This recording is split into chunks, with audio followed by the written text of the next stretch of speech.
Okay, so now we can finally start with the grade, and we're going to start as we always do with our look development phase. Now, this is an interesting one. This is a horror comedy feature film which revolves around scarecrows which come to life and start attacking people, hence the name, Scary Crows. This is actually the final scene in the film, and as such, things are quite dramatic and things are quite intense, and it's got to play quite on the kind of horror vibes going on. It's got to look quite dark and threatening, but there's got to be a playful, cartoonish edge carrying through it. It is still at its heart a comedy, with horror elements more than kind of a 50-50 horror comedy split. So I've got a few shots marked green here. I've got the shot you see right now. There's this shot, which is a good one. And then there's this shot, which shows us some more action taking place as well. And what we're going to do is we're going to do look development on these three shots, 2 or 3 looks on each, and then we're going to decide on our direction. Now, the brief I had for this project, and it was ages ago now, was that it's meant to look like a live-action cartoon. It's meant to look like a live-action version of Scooby-Doo. So we thought we'd take a reference from that. Now, there are things that I could take from this photo. Scooby-Doo itself didn't have a great look. It wasn't an amazing film, when all is said and done. So we've got this kind of reference here, but more relevant to me is Pushing Daisies, which was a series I absolutely loved. But yeah, this is a horribly pixelated reference because the only Pushing Daisies stuff I could find on YouTube to take a screenshot from is like in 240p and just looks like this when you take a still. But even with this horribly mangled image, you can see a clear distinction between the kind of bluish teal background, the strong warm colours, the cartoony red, the cartoony yellow. The yellow here correlates very nicely to the yellow on the shirt here, on the guy on the right, and we've got the reds and the spatters of blood, which are here as well. So we can probably build a fairly decent analogue to this look in this sequence, and it will fit the whole thing quite well. Other references we've got are the 2013 version of Evil Dead. Now, this is more of a straight up horror kind of a look, and whilst we can take aspects of this, we're not going to rebuild this look exactly. We're not after a film that looks exactly like this because the overall atmosphere is different. It's horror comedy. It's kind of a dark comedy. So we're not going to play this look completely straight, although there are certainly aspects of it we can take, like the kind of yellowish green undertones and shadows here, and the very pearly looking skin. And that blue jacket has been quite well kind of preserved as well. So we can take a look at that. And the last reference I have is more of that kind of yellowish dark green look. And this is a still taken from an old film called Funny Man, which I don't expect anyone out there to be aware of. It's a bit like the Leprechaun films. It is complete garbage. In fact, it's so bad it succeeds in being entertaining in places. If you have an interest in films which are so bad they're a weird kind of good, then Funny Man is one you might check. Just, 18 certificate, it's gross, it's violent, it's deliberately crass. If you like those kinds of films, it might be worth hunting that one down, although it's quite hard to find now. So I'm going to get started on this wide shot here, and I think the first thing I'm going to try is probably kind of a blue warm split. I think I'm probably looking more at the Pushing Daisies morgue kind of a look here, so I'll start with that one. So let's get started. I'll start with mid-basic primaries.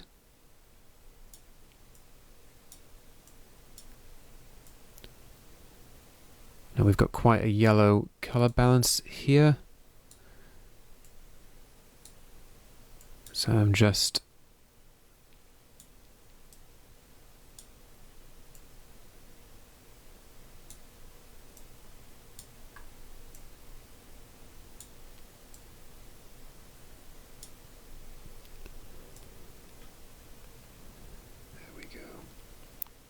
Just need to be careful. I need to keep an eye on the skin tones. Maybe I can warm up the mids a little bit, maybe make them a bit more yellow. Whilst keeping the background kind of fairly neutral, I want to be careful of pink skin here. I want to be careful of a general kind of pink wash that we may be getting.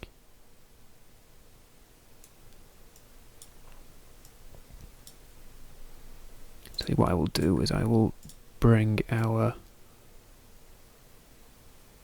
mids down a little bit with the curve there. It's getting a little bit, I don't want the hair to go weird, so I just want to be careful. There we go. So that's a fairly good basic primary. That's kind of a good starting point, and we're now going to start building upon this. Now, one of the key things about this is a feature film project, and this is fundamentally different from the previous projects we've been working on. Previous projects have been relatively low volume and very high quality work that we're doing. We spend a lot of time to turn around 2 minutes of footage, a full working day on 2 minutes of footage. And I'll get booked for that on like corporates and music videos. Feature films are different. Feature films are quite high volume and then I'd say adequate to high quality. What we end up doing is we end up working within the time frame we have. And because of that, in this particular project, this isn't going to take as long. We're not going to spend as long doing it because what I want us to do now is have our first experience of having to work to pace. I might spend an 8-hour working day grading a 2-minute ad, but in a feature film I could have 75 to 90 minutes of footage and 10 days in which to do it. So if I have a 90-minute film and we've got 4.5 minutes of footage in this exercise, if I spend a tenth of my working time on 1/20th of the project, then the numbers just don't work. With that in mind, this isn't going to be as slow, this isn't going to be as detailed as the other grades, because outside of this 4-minute chunk, I've got another, 86 minutes to take care of. So in this case, I'm going to be focusing on working in quite an efficient manner. I'm going to be focusing on working in quite a different manner from previous projects. I'm not going to do as much super detailed stuff like tracking out eyes or smaller points of interest. So let's keep going.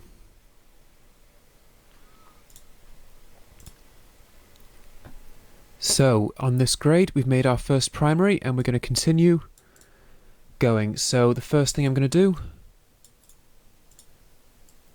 is start building up the kind of cool background, and I might just start that by cooling down the highlights a little bit and pushing warmth back into the mids. We can counter these two adjustments against each other and we can start to cool our background down. Now I'm getting some pinkish hues in the skin which I want to avoid, so I'm going to go into hue versus hue and I'm going to get the magenta and I'm going to make sure that the magenta parts of the red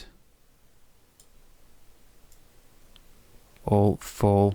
See, I can make the lips very pink, very purple, or I can bring it back down, make it a bit more orange. So what I'd want to do is make sure that those magenta bits there are definitely in the right area.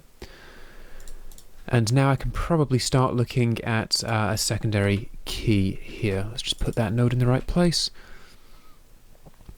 Now there are a few ways I can approach this. I'm going to start by building a layer stack, I think. And I know I'm going to want to place the shirt and the skin on top of a blue background. So what I will do is I'll first make my blue background. And it's quite saturated, quite blue. So I'm going to put a fair amount. And we'll just turn off these other two layers so we can actually see the blue background. I'm going to put a fair amount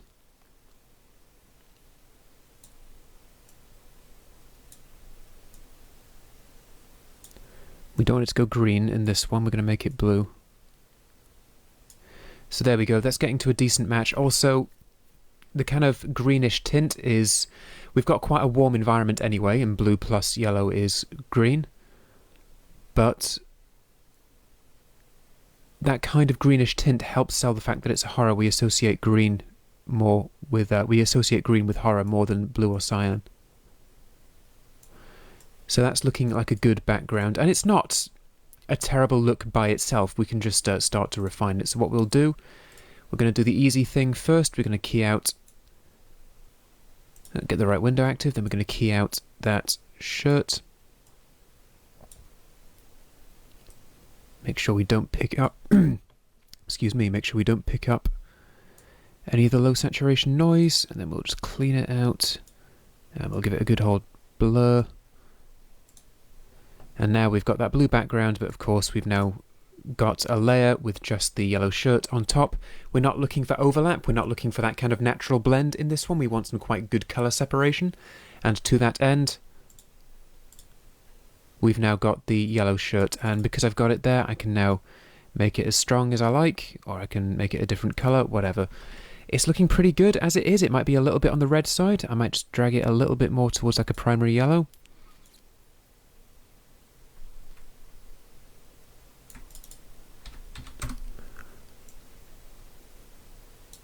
And just tone it down a little bit, and then I've got that nice strong colour against the cold background, which is quite reminiscent of this look from Pushing Daisies. So my next step is going to be the harder key. It's going to be to key out the skin. So let's see how far we get with this. Now, this is 10 or 12-bit red. We should be pretty good. We don't need to worry about it overlapping with the shirt. That's fine.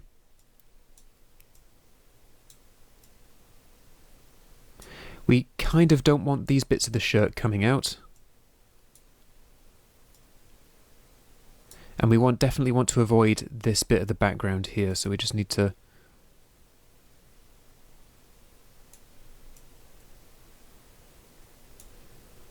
clean white, and definitely clean black, and then blur it out a good bit.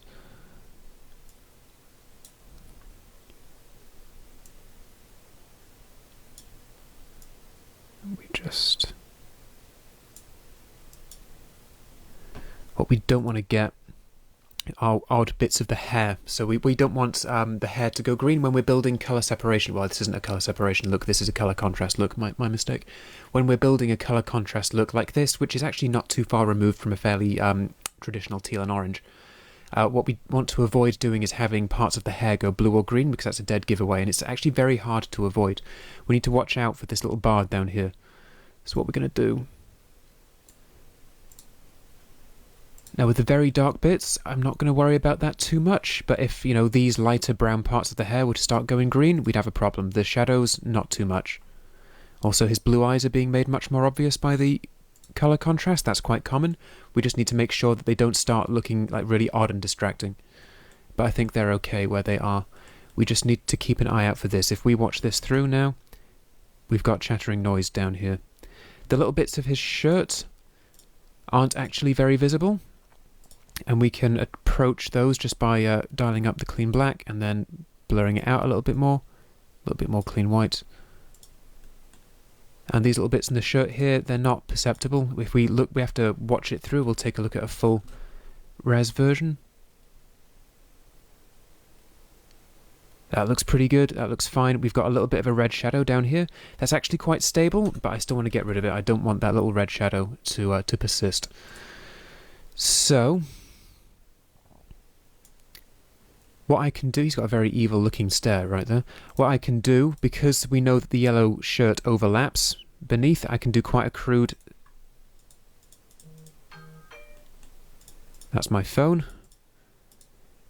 Can do quite a crude matte out there, and it's not going to cut into our shirt, because don't forget that the shirt is already qualified here, and now we've gotten rid of that bit down there. So that's a good start. Now we just need to work on the skin and make sure that it gels with the rest of the image. I actually think it does look alright at the moment. I might bring the saturation down a little bit. Let's just experiment, see if adding magenta helps us. I don't think it does. The guy on the right is very yellow, tan looking, and the guy on the left is a bit pinker.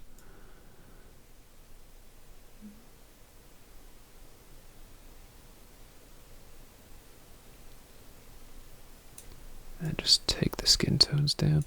So the skin tones are quite wan and quite kind of pale looking. We've got that nice yellow shirt. I'm going to jack up the yellow shirt now.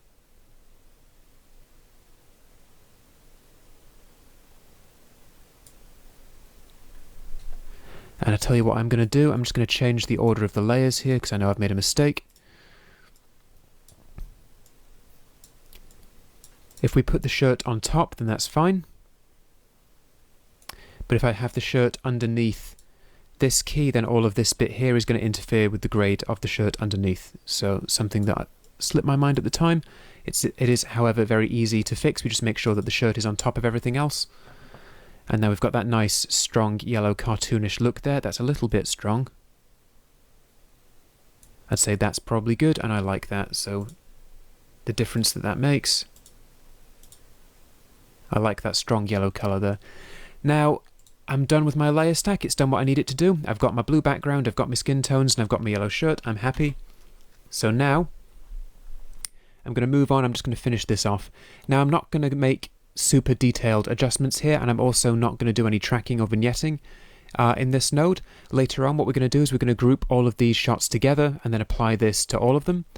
So I'm just going to add the final few tweaks, and this isn't as in, this clearly isn't as in depth as tripping over my own tongue, give me a second.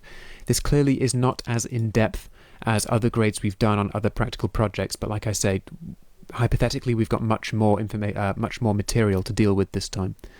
So I'm just going to see how far I can push the kind of dark look. Okay, and I think that's alright. The hair is looking a little bit weird, and that's because our shadows, the hair is in the shadow part of the tonal range, but it's also very saturated, so if we pull it down, it's going to look a bit weird. So what we can do to counteract that is just bring our shadow saturation down. But we don't want to have weird charcoal streaks running through it. We want it to look natural, so we can probably do that. There. And I might just lay off of the curve a smidge there. And then we've got quite a nice dark look, quite a nice moody look. We can just experiment a bit. We can see if bringing it down and stretching out the contrast helps it. I don't believe that it does. I think that's pretty good. Let's just take a look, see if we can... Yeah. Again, the hair looks odd if I crush the shadows down too far, and I don't want that kind of black charcoal effect. So I think that's pretty good. I would say that's a finished look for this sequence. That's a finished look for this shot. And we're going to then take this still and put it in our LD stills. This is relatively simple. Again, fine. Lots of material to work on this time. We don't have the time to go in and start rotoscoping eyes out or doing any of that. So we've now got our first LD still. We're then going to make a new local version. We'll call it version 2. We're not being too fussy this time. And then we will start again. In fact, to tell you what I'll do is I will get rid of everything save the first primary node, because that's a pretty good starting point. In fact, the first 2 primary nodes, because they're 2 pretty good starting points. So, same basic primary grade, this time different look. This time we're going to go for a more conventional horror look. We're going to go for something a bit closer to, well, inspired by the Evil Dead reboot, which was surprisingly good, actually. And we're going to give it another go. So this time we're going to want it to be green and dark and punchy and gritty, and what we're going to do is we're going to set up a bleach bypass using a layer stack again. So we're going to set up a pretty traditional bleach. We're going to make our top layer, bottom node, remember, black and white. And just like in the layer node tutorial, we're going to overlay it, and we can see we're beginning to get far. I still don't like how that hair comes out. The hair bugs me in this shot. Now, that's a good start. There's obviously a lot more going on. This is very stylized and very extreme.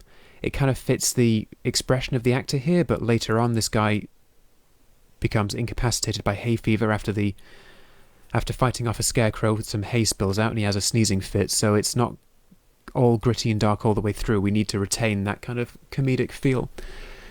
So, good start, but there's more to be done. I'm going to make another serial node after the node that makes everything black and white on our top layer. And into this, I'm going to start introducing some green into the shadows. Now, if I start looking at this node alone, you can see I've made a kind of a green and white effect, a kind of a monotone black and white effect. But the shadows are green, not black, so we now have a kind of grayscale green, a monochromatic green effect. Now, if I use this as my overlay, as my kind of layer of silver crystals in my bleach bypass, it automatically gives us a kind of green tint. So it shortcuts out that green shadows look that we start getting. Now, this look doesn't actually look like a bleach bypass, but I like the green-yellow shadows, and I think if I feed that into a bleach, things are going to get quite interesting. So what I will then do is start feeding some yellow into the mids, and I'm going to make the highlights a little bit cooler. And we're just going to keep going. And it's deliberately too strong right now, because we're going to tone it down. So then we have a weird yellow-green looking overlay. And we're starting to get that kind of sickly green-yellow feel, which is good. But obviously the contrast is totally out of whack, so we're going to have to pare this back a little bit. So I'm going to go into key output, and I'm going to take it right down, and I'm just going to bring it up to about 6.5, 0.65. And I think that's now looking good.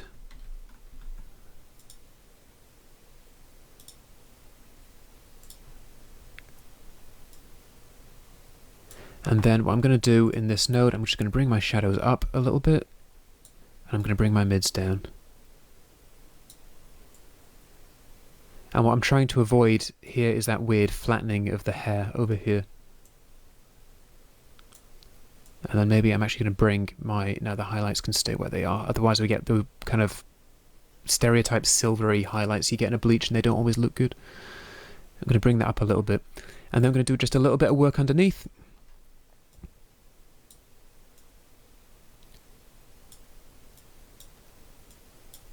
And don't want it to be too bright. This bright region on the right hand side is a bit distracting. But that's fine. So now after the layer mixer node, what I can do is I can do a bit of digital relighting. I can just draw a big soft shape over here, feather it out a load, and then I'm just going to bring my highlights down over here, and now you can immediately see how that's distracting in the right hand side, and now that's much better. It's got a softer edge. We can't see that we've drawn a shape there. That's just a bit of basic digital relighting for us. And this then I might just play around with the saturation of the bottom layer. Okay, I don't like the skin there, but I like the yellow shirt. So let me just think about that for a second. If you can hear someone with a circular saw going at it, then my next door neighbour chops wood and I can't control when he's using the chainsaw or the circular saw, whatever. That can get quite frustrating when you're spending a full day recording for an online course that you run. Okay, what I might just do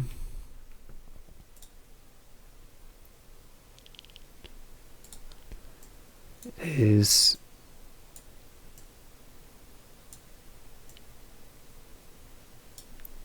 just take a look here. Let's see if I might be able to bring the colour of the shirt back. On paper that seemed like a good idea. In practice it just doesn't work, so we'll forget that idea. That's fine, not everything works out. And now all I really want to do is make sure I've got grounded shadows. Last little tweak of the contrast. And there we have a fairly decent bleach bypass kind of thriller horror look. This leans much more into it being an actual horror as opposed to a comedy. There may be elements that we can take from this. It might not be the best fit overall for the sequence, but we'll see. Out of the two so far, I come down more on the kind of color contrast as opposed to the bleach bypass, but we'll take a look. It might be a little bit on the sepia side. I might just bring the yellowness down and jack up the green a little bit to kind of sell the whole kind of green shadows look. There we go. And that's now our second developed look for this. Looking at how this is working out, I think it's going to be a pretty good blueprint for the rest of the sequence. We probably won't go through the other two shots. We'll just use this as our reference throughout. I don't think the other two shots are going to be necessary at this rate. So what we'll do is we'll reset. Actually, no, we won't. We will make a new local version. Then we're going to reset. Actually, no, tell you what, I will delete everything save for the first two nodes. And then we've got our third look. Let's take a look at our references. So we've got two main looks in here. I suppose the next thing to try would be a green shadows tint without the bleach bypass. So let's do that. Let's go for something a bit more funny, man. You will never ever hear a serious filmmaker say that again. Let's try and make our project like Funny Man. Okay.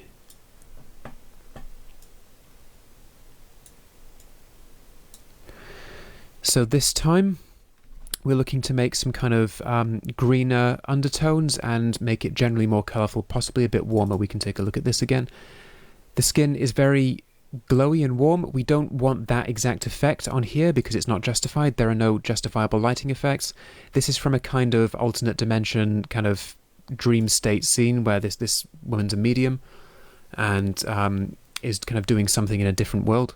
So there's kind of an otherworldly look, but we can take the kind of saturated yellow-green warm look idea from this. So what we will do, we'll start to set up a parallel stack this time. And the first node is going to put some green into our shadows. Now we're going to use the HSL keyer, and we're just going to use the luminance channel alone.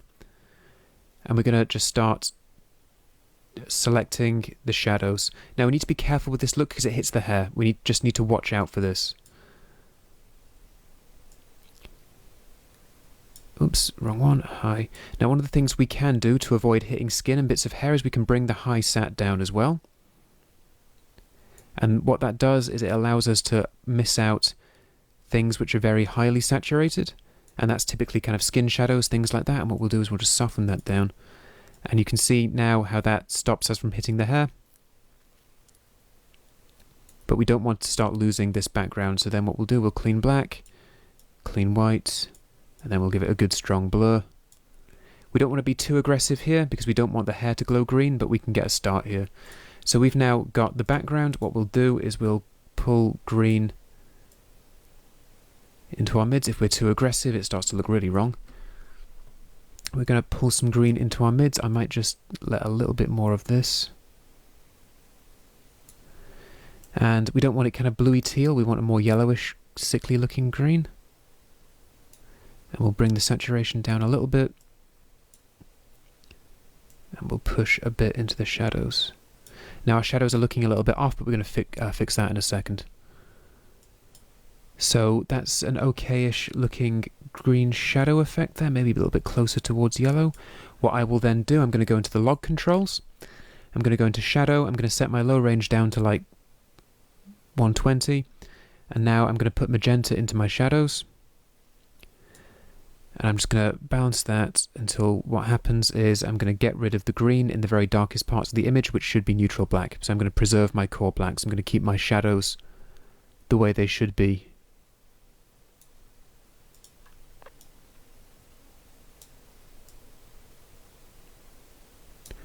Okay, so if we take a look at that now, we've got quite a strong green push in the background. What I'm then going to do is I'm going to build a key around the skin in the next parallel node.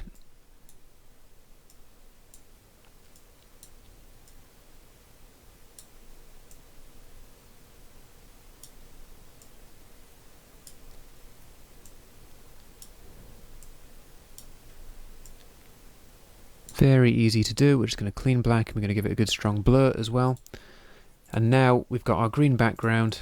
We're probably going to tone that down later on. It does look a little bit odd. And we can just warm up our skin tones. Make them nice and warm looking. So we're taking this kind of green-orange idea, but we're not recreating it completely.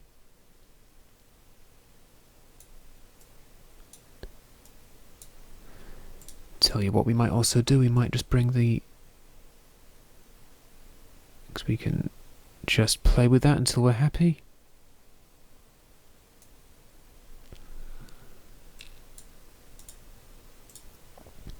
This is now just giving us stronger skin tones.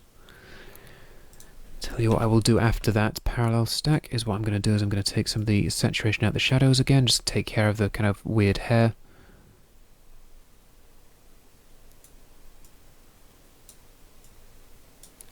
Cool. Okay, the green's still looking a little bit odd, so what we'll do is we'll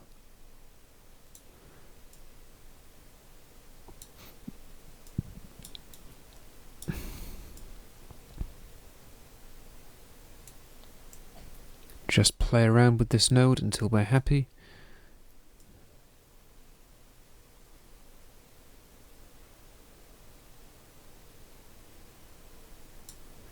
And we're beginning to get this kind of a look, so what we can then do is we can play around with our exposure. So we'll make a new node, we'll get the curve down,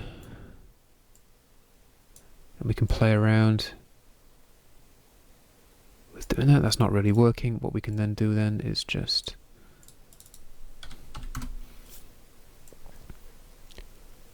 bring down some of our shadows. Tell you what, I'm going to delete that shadow desaturation node. I'm going to put it all in the same node so we can pull things down, get a bit more moody, and then after that obviously the hair is going very odd. What we will then do is we'll bring that saturation in the hair down, again trying to avoid it getting kind of charcoal looking black streaks.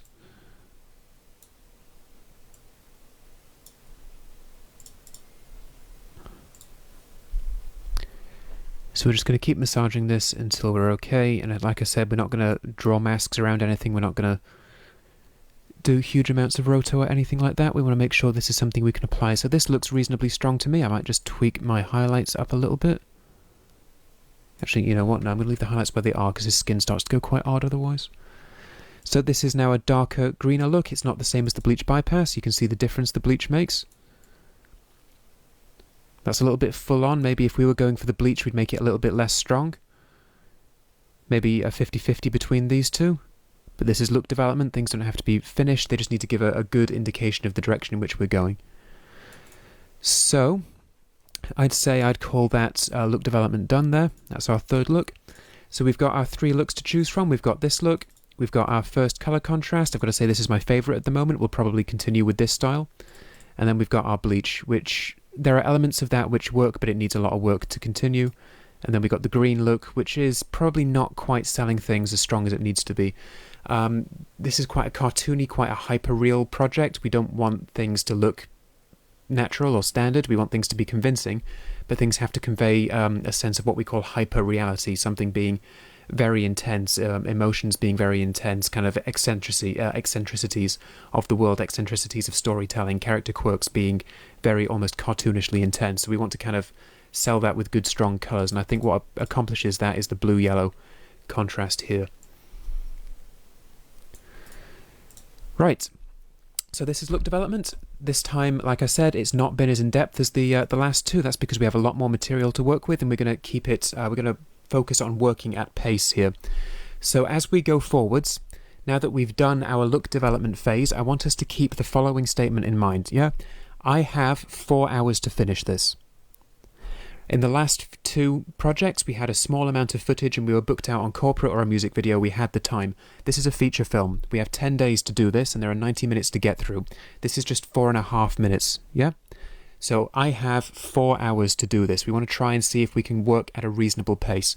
Do not worry if on the first attempt things go way over and it takes 6 or even 8, whatever, that's fine. If you want to take your time on this and do a really detailed grade, again, that's absolutely fine.